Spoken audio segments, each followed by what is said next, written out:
Mga kwento ng lagim.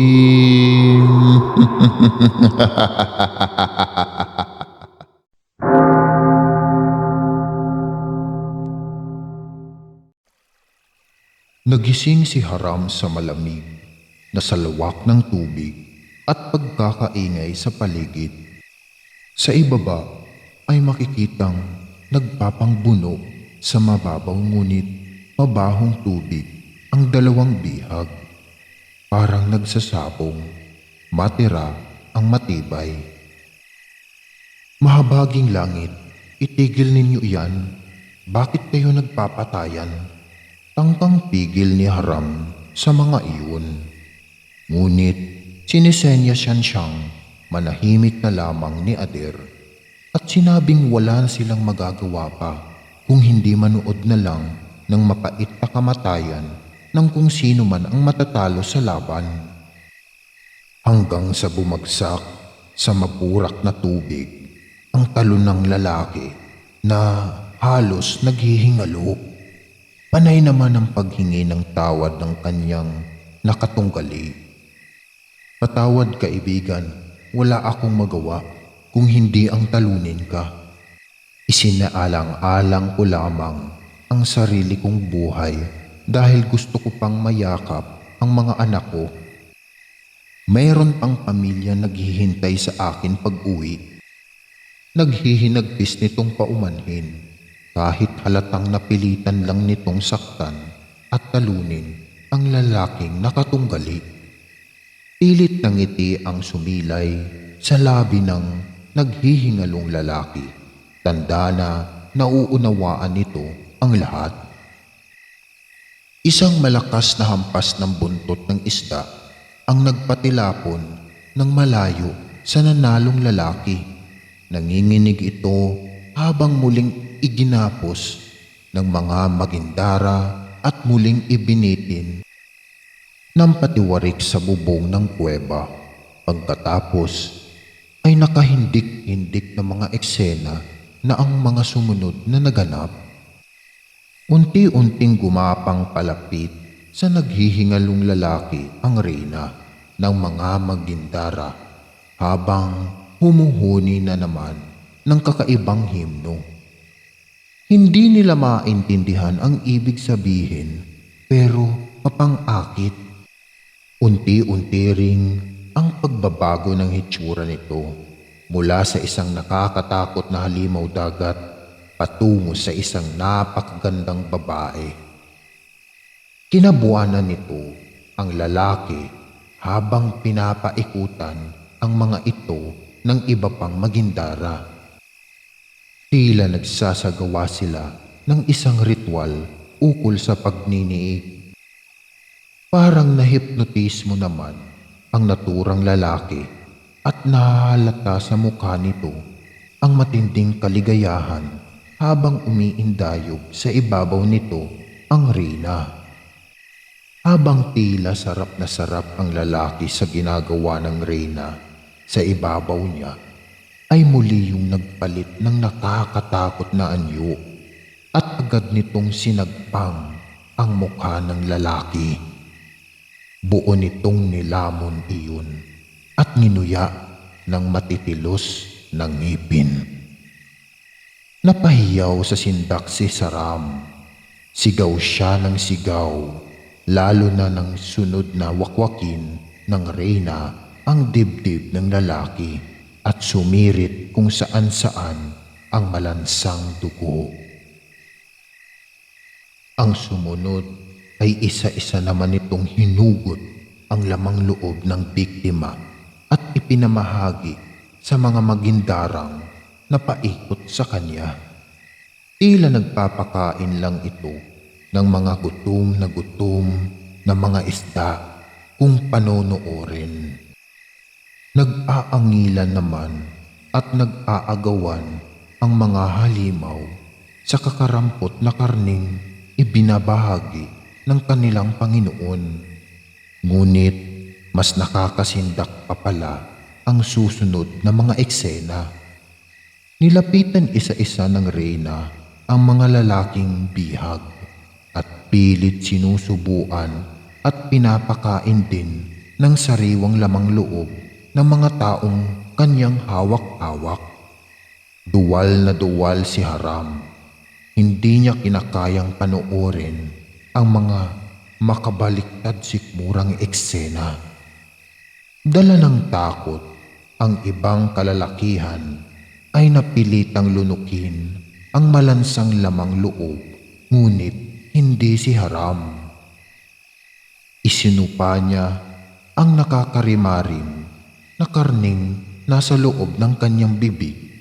Pagtalikod na pagtalikod pa lang ng halimaw, mamatay na lang siya ng dilat ang mata sa gutom, pero hindi siya kakain ng karne ng tao. Halos isuka rin niya ang natitirang laman ng sariling sikmura dahil sa matinding lansa na naiwan sa loob ng kanyang bibig. Kulang na lang, pati bituka niya ay kanya ring ilabas. Sobrang nakakalaway ang angkop ng amoy ng hilaw ng karne ng tao.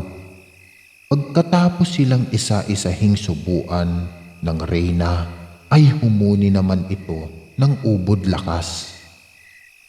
Tila isang hudyat iyon upang magsipagsuguran at pagpiestahan ng mga alipores nito ang malaking karne ng taong kanilang pinakahihintay.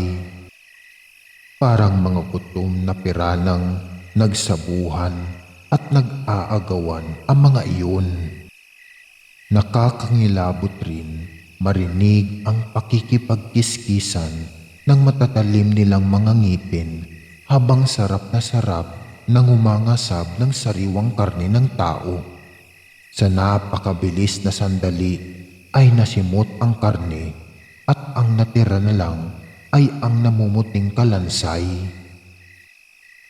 Sindak na sindak talaga si Haram, lalo pa at tumilapon sa kanyang mukha at katawan ang dugo at maliliit na parte ng karne ng kaawa-awang mangingisda.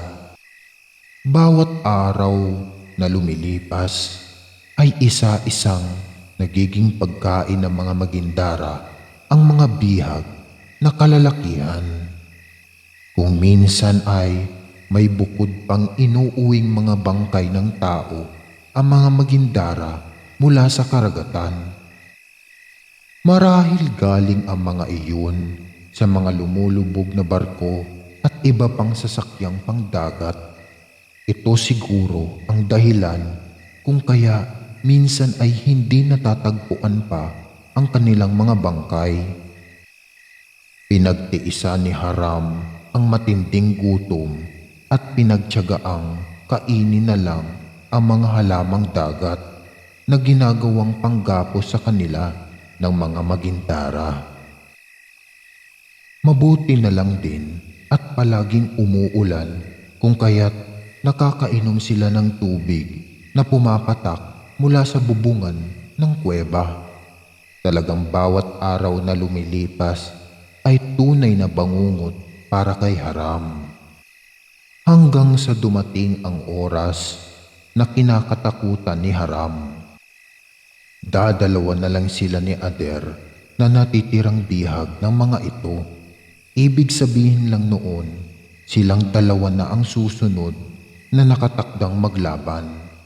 Ngunit ang dalawang magkaibigan ay may binuo ng plano. Dumating nga ang sandali ng tunggalian sa pagitan ni Haram at Ader. Gaya ng napagplanuhan na kunwaring natalo ni Ader si Haram sa labanan. Iyon ay upang makuha ni Haram ang perlas sa noo ng reyna ng mga magindara dahil tingin nila ay may taglay na kapangyarihan iyon. At doon nagmumula ang kakaibang lakas ng halimaw. Baka kung sakaling mawala iyon sa reyna ay manghina ito. Pinasakan din nila ng pinunit na tela galing sa sariling suot na damit ang magkabilaang nilang tenga. Iyon naman ay upang hindi nila marinig ang may hipnotismong pag-awit at pag-aakit ng nilalang. Kung ganun pala kaganda ang Magindara, pag nag-aanyong tao ay grabe naman pala ang baho ng hininga at bunganga nito. Parang dinaig pa ang pusali. Nakakarima rin marahil dahil iyon sa mga sariwang karne ng tao na nilalantakan nila. Amoy na amoy talaga iyon ni Haram. Habang nasa ibabaw niya ang reyna at gumaganap ng ritual ng pagpapalahi. Habang nasa kaganapan ang reyna ay mabilis na dinukot ni Haram ang itim na perlas sa noo nito at isinubo sa bibig. Pero hindi niya nilulun sa takot na baka kung ano pa ang mangyari sa kanya. Inipon niya ang natitirang lakas at ubod lakas na sinipa ang mabahong Magindara na sa kanya ay nakakubabaw. Hindi nakahuma ang reyna sa bilis ng pangyayari. Nabakas sa pangit nitong pagmumuka ang matinding galit. Sumisinggasing ito ng sumisinggasing. Sa maliksing pagkilos ay agad din napakawalan ni Haram si Ader sa pagkakagapos. Mauutas din lang silang dalawa pero mamamatay silang lumalaban. Mas lalong nagwala ang reyna ng mga Magindara sa matinding galit, kung kaya't pati ang tahimik na karagatan ay waring nakikisampatya, parang biglang nagkaroon ng unos. Dahil nagsasalimbayan ang malalaking hampas ng alon, kasabay ang humuhuning simoy ng malakas na hangin sa labas ng kuweba. Mabilis na tumakas ang dalawang magkaibigan. Ngunit ano ba ang magiging laban nila sa bilis ng paglangoy ng mayroong palikpik at buntot? Naabutan sila ng mga tumutugis na nilalang at walang awang pinagkakalmot. Tila yata pinaglalaruan pa sila dahil pinaikot-ikutan sila ng mga iyon at pinagbubunggo-bunggo. Sa hindi inaasahang pangyayari ay nagkahiwalay sila Ader at nagkanya-kanyang langoy para makatakas. Narinig na lang ni Haram ang nakakakilabot na sigaw ng kaibigan habang tanaw niyang inuunti-unting kinain ng mga Magindara ang bawat bahagi ng katawan nito. Pre, tumakas ka na habang nasa akin ang kanilang atensyon. Pabayaan mo na ako. Bilisan mo. Huling sigaw ni Ader na may kasamang takot. Nangingipos na lang si Haram at nanghihina nang makita ang biglaang pagpula ng tubig. Palatanda patay na rin ng itinuturing na kaibigan. Mga walang hiya, mga impakta, mga demonyo kayo, mga halimaw! Naggagalaiting pagmumura ni Haram. Ngunit naumid ang dila niya nang biglang sumulpot sa kanyang harapan ang tila nakangising reyna ng mga Magindara. Agad siyang sinakal nito at pilit na kinuha ang itim na perlas na itinago niya sa ilalim ng dila. Sa mabilis na sandali ay naibalik nito ang hiyas sa sariling noo. Akmang sasagpangin na sana siya ng reyna nang mula sa kung saan ay may malakas na bumundol dito. Isa rin Magindara na ang kulay ay hindi purong itim, kundi kulay abo na kumikislap ang mamuti-muting kaliskis. Napansin din ni Haram ang puting perlas nito sa noo. Parang pamilyar ang hiyas na iyon sa kanya. Parang minsan na niya iyong nakita. Nagpangbuno ang dalawang mababangis na nilalang. Patay kung patay ang kanilang naging labanan. Magkasamang sindak at pagkamangha naman ang naramdaman ni Haram. Sino kaya ang Magindarang tumutulong sa kanya? Pawang sugatan na at nanghihina ang dalawang mabangis na nilalang, pero walang balak magpatalo ni isa man sa kanila. Sa huli, nagwagi ang kulay abong Magindara na may puting perlas sa noo. Ginutay-gutay nito ang katawan ng itim na halimaw gamit ang matatalas na mga kuko. Halos humiwalay din ang ulo nito sa sariling katawan at kaliskis na lang ang tanging nanghahawil. Waring naramdaman naman ng mga alipores ng itim na Magindara ang pagkatalo ng kanilang reyna, kung kaya't isa-isa nang nagsipag-urungan ang mga iyon. Muli naman nabalutan ng takot si Haram nang matuon sa kanya ang pansin ng kulay abuhing halimaw. Pero halatang mahinang-mahina na rin iyon dahil sa tinamong malalalim na mga sugat.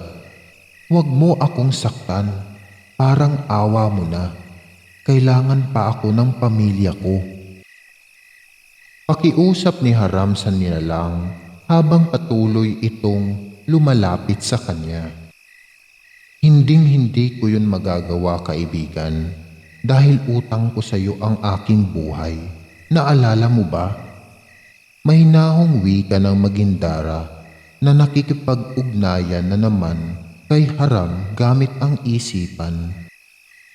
Mula sa pagiging isang nakakatakot na halimaw ay unti-unting nagbago ang anyo nito patungo sa isang napakagandang babae na pamilyar ang itsura kay Haram.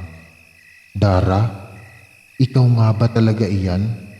Papaanong ang bilis mong nagdalaga?" Namamangha niyang tanong. "Sugatan ka. Teka lang at isisisid kita ng halamang dagat. Di ba iyon ang iginamot mo sa iyong sarili noon nang naaksidente kitang mahuli sa lambat?" Ngumiti ang babae at sinabing huwag nang mag-abala pa dahil hindi na magagamot ng kahit na anumang halamang dagat ang ganoong kalalim na mga sugat. Hindi na rin daw naman magtatagal pa ang kanyang buhay. Sinabi rin nito na ang mundo ng mga Magindara ay kakaiba sa mundo ng mga mortal, kung kaya't wag nang magtaka pa kung mabilis ang kanyang paglaki. Dalawa rin daw ang uri ng mga Magindara, isang itim na naghahasik ng kasamaan sa karagatan at isang puti na kagaya nila na gumagawa ng kabutihan at sa tao ay nakikipagkaibigan. Kinuha din nito ang perla sa sariling noo at ipinagkaloob kay Haram. "Tanggapin mo, kaibigan. Ito ang mutya na Magindara mula sa mga puting uri. Pagkaingatan mo sana dahil ito ang magiging simbolo ng wagas nating pagkakaibigan. Tuwing kabilugan ng buwan ay painumin mo ito ng tubig dagat upang patuloy na mabuhay. Nang sa ganun, ang swerteng darating sa pamilya mo ay katulad ng sunod-sunod na alon ng karagatan, siksik, liglig at umaapaw. Huwag rin kalimutan mamahagi ng tulong sa mga kapuspalad at nangangailangan.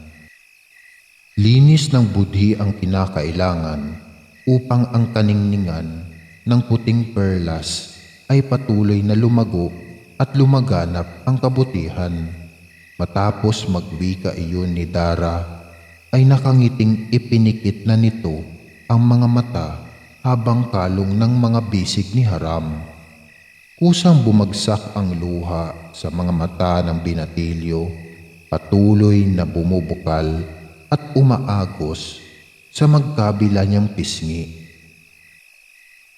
Sa gitna ng kanyang pagdadalamhati ay bumula ang tubig mula sa kailaliman ng karagatan at unti-unting sumulpot ang iba pang mga kalahi ng puting Magindara at sinundo nila. Kinuha mula sa bisig ni Haram ang walang buhay na katawan ng kanilang reyna. Hanggang sa unti-unti rin silang nawala sa kawalan at tuluyang naglaho sa kanyang paningin. Paalam at salamat kaibigan, hinding-hindi kita malilimutan. Bulong niya sa hangin. Malungkot niyang sinimulan languyin ang malawak na karagatan. Makabalik lang muli sa pamayanang kanyang pinagmulan. Baon ang mutyang ala-ala ng kaibigan. Walang kapaguran siyang lumangoy ng lumangoy hanggang sa mawalan na siya ng malay sa sobrang pagod, uhaw at gutom. Pagkatapos ng 10 taon, sa wakas ay natagpuan na rin ang nawawalang mangingisda na si Haram. Nakita itong nakahandusay sa dalampasigan matapos ang isang malakas na unos. Puno ng galos at mga sugat at napakapayat. Mukha ng ermitanyo sa haba ng buhok at balbas. Gula-gulanit na rin ang natatangi nitong saplot sa katawan. Inisip ng lahat na siya ay matagal ng patay. Dahil sa tagal ng kanyang pagkawala, inakala nga rin nilang nalunod na ito o kaya ay kinain ng pating sa karagatan. Nang magising ang binata, ay laking pagtaka nito nang makita ang sariling refleksyon sa salamin. Bakit daw ang bilis niyang tumanda, gayong humigit kumulang 10 araw lang daw siyang nawala? Napuno tuloy ng kuryosidad ang mga taong nakapaligid sa kanya, lalo na ang kanyang pamilya. Saka lang naniwala si Haram nang ipinakita sa kanya ng amang si Mang Kalib ang kalendaryong ng kasalukuyang taon. Ipinikit na lang ng binata ang mata upang ganap na maalala ang nakaraan. Sa kanyang bulsa ay nakaparin niya ang isang puting perlas. Hanggang sa unti-unting maalala ng kanyang isipan ang lahat na naganap, walang labis, walang kulang. Kung ganoon, napakahiwaga nga pala ng kanyang pagkawala dahil ang katumbas pala ng isang araw sa mundo ng mga Magindara ay 1 taon na. Sa mundo ng mga tao, binatilyo lang siya nang mawala pero ngayon ay binatang binata na. Nang hinayang man ng 10 taong nawala si Haram na hindi nakasama ang sariling pamilya, ay hindi rin naman niya lubusang pinagsisisihan. Nang dahil kasi sa kanyang mahiwaga at hindi inaasahang pagkawala, ay narating naman niya ang mundo na Magindara. At nakilala si Dara na nagparamdam sa kanya ng tunay at wagas na pagkakaibigan. Sagana at buhay na rin muli ang kanilang karagatan dahil daw iyon sa misteryong pagkawala ng mga kalalakihan na walang habas na sumira noon sa inang karagatan. Siguro daw ay karagatan na ang kusang naningil sa kanilang mga kasalanan. Kung alam lang sana nila ang nakakahindik-hindik na sinapit ng mga iyon sa kamay ng mga itim na Magindara, ay hinding-hindi na nila dapat tularan pa ang maling gawa. Sa kabilang banda ay may katotohanan naman ang kanilang haka-haka, pero mas pinili niyang ilihim sa nakakarami ang bagay na iyon dahil hindi naman lahat ay maniniwala. Tanging kapamilya lang niya ang tunay na nakabatid ng totoong naganap. Tulad ng sinabi ni Dara, naging sunod-sunod nga ang alon ng swerte sa kanyang pamilya at gaya ng tagubili nito ay hindi rin siya nakakalimot. magbahagi ng tulong sa kanilang pamayanan sa abot ng kanyang makakaya. Marahil nga siguro ay niloob din ng talaga ng may kapal ang kanyang pagkawala upang mapasakamay niya ang mutya. Iyon ay para magamit sa kabutihan at para maging instrumento upang makatulong sa mga taong kapos palad at nangangailangan.